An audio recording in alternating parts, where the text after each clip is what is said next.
I just finished reading this book, Flow, The Psychology of Optimal Experience, and I have to say it is a good book. It's a very popular book as well, and it might be more popular than it is good, but the ideas in here are pretty superb.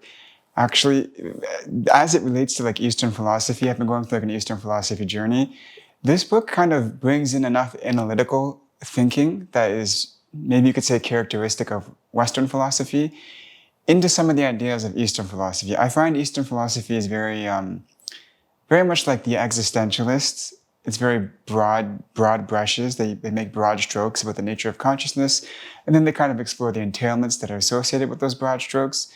He introduces some of the analytical thinking that you would see in, like, say, philosophy of language or philosophy of mind, where the ontologies are cut up, and then you get to see the relationships between the different claims about the ontology. That author brings this in a little bit. Now, I won't go over everything inside this book because it's such a well-reviewed book, but the general outlooks inside this book are, he argues there are two ways to make your life become optimal. And he thinks one way is actually superior than the other.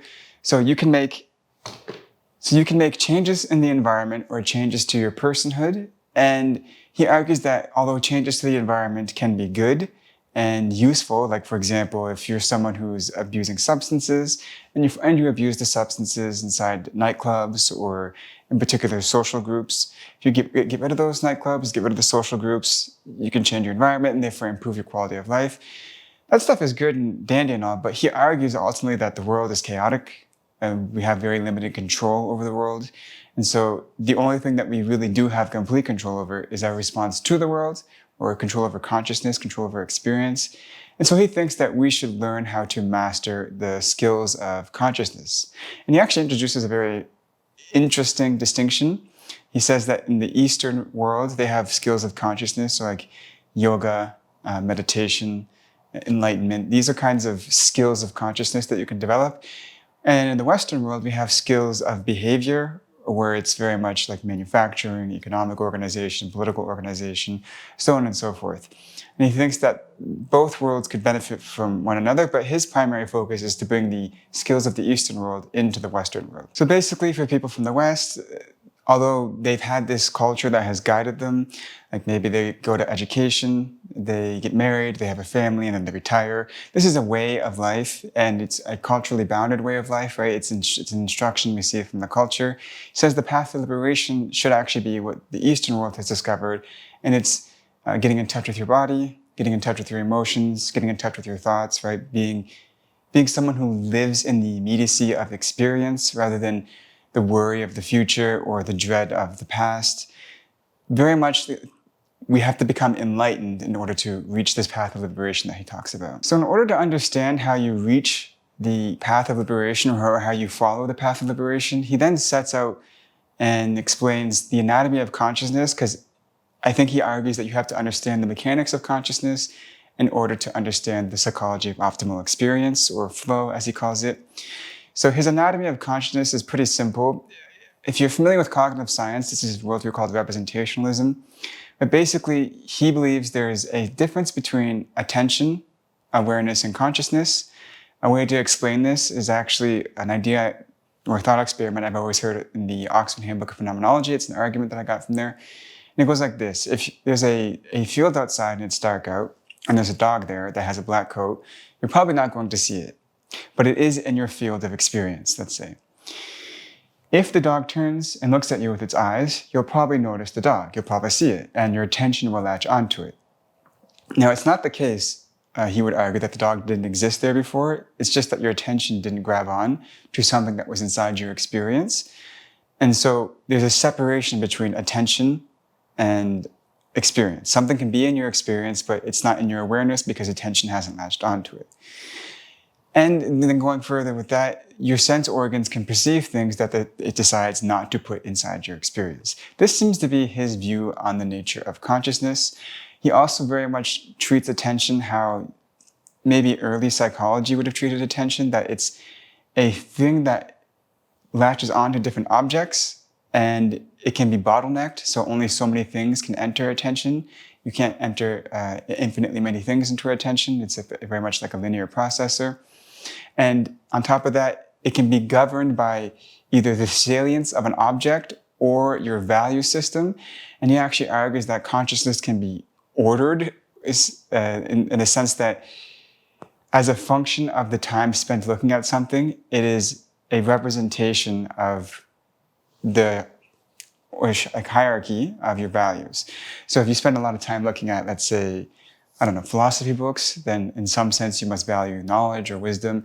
Whereas if you spend a lot of time looking at modern art, then in some sense you must have like an aesthetic appreciation that ranks higher than your appreciation for knowledge. So now that you understand his anatomy of consciousness or his like philosophy of mind, you can better understand what he means by optimal experience. So with optimal experience, he means it's something that's sufficiently engaging, so it requires a lot of attention, is sufficiently difficult, and you appreciate it. And the appreciating thing is actually based off of a little experiment they did where they gave people some beepers and beeped them throughout the day and then measured if they were basically how satisfied they were with their life, how engaged they were, like how much attention they were engaged, or how much attention was being used on a task, and how difficult it was. And people who had high difficulty and high engagement to a task, but were doing it on something they didn't care about, reported actually low satisfaction with their quality of life. So it has to be something that is difficult, we're sufficiently difficult, not too difficult, engaging, and you have a high regard for it. Like it's something that you value a lot. And when you're doing that, that's what he calls optimal experience. Now, he introduces these two concepts called psychic entropy and psychic order. Psychic order is basically when you're in the flow state, when you're pursuing optimal experience, and psychic entropy is what happens between everything else. So your ordinary daily experiences. Let's say when you're cooking, when you're out at a social event you don't want to attend, when bills come up or work comes up, these are all psychic disorder or psychic entropy. And you need to avoid those if you want to live an optimal life. Now, he also adds towards the end of the book, and this is kind of what the rest of the book explores, is that you can make most of your life fall in the flow state or the flow experience, but it takes some work. So you have to have friends that are sufficiently challenging for you, require your attention, and you also value them. The same thing goes with your family. You have to turn your family into a flow experience. You have to find work that can be turned into a flow experience. You can basically go from like, theoretically, one state of flow to the next. And he doesn't really buy into, or maybe he's not aware of this glucose theory of attention or like self-control, where you have basically 45 minutes before you need to restore glucose because your brain has consumed too much for the role of self-discipline. Because he cites this one group of people where they work 8 hours a day on things that don't seem to be things they value. So like farming and various agricultural jobs. And then they go home and they do like 4 or 5 hours of intense after work activities, like whether it's piano or writing or sewing or craft, something like this, right? And he seems to think that just because of that single case study, there doesn't seem to be a limit on how much flow experience you can get. In theory, you should be able to go from one flow state to the next, even when you're switching tasks. So he thinks you can make your entire life a flow experience. Overall, I would say it was a pretty decent book, and I got a lot of ideas for an essay I want to write because I think this book was like a straw that broke the camel's back, so to speak. I have been reading a lot of Eastern philosophy, and this book kind of mixed in that analytical thinking that is very typical of Western philosophy with some of the Eastern philosophy ideas. And I got a lot of inspiration from that, and so now I'm writing about this. So I think it has a very unique mix between those two domains of philosophy, East and West. The only frustrating thing I have about the book is that he doesn't explicitly lay out his presuppositions. Like, for example, his philosophy of mind, you have to dig into like what his words actually entail in terms of ontology in order to derive his position. He kind of just makes claims without actually asserting his like axioms. And it also happens even when on his view of language. On some parts of the book, he seems to be insinuating like linguistic determinism, but there's so many varieties of linguistic determinism, it was hard to attribute a position to him. So that is something that can be a bit frustrating if you're somebody who actually has a philosophy background and you like to accurately map out people's beliefs. It might be slightly difficult because he doesn't spell out his precepts very often. But other than that, the book is written well, the ideas are interesting, and I think it's worth a read. Even if you're familiar with these concepts like attention awareness or how self-awareness impedes flow and stuff like that, even if you're already aware of this stuff, simply going over it again might bring you back into the space, and you might be able to revisit some things and do some like maintenance work, so to speak. I think it's a book that's worth reading, even if you're someone who doesn't like to read self-help books. That being said, bye-bye.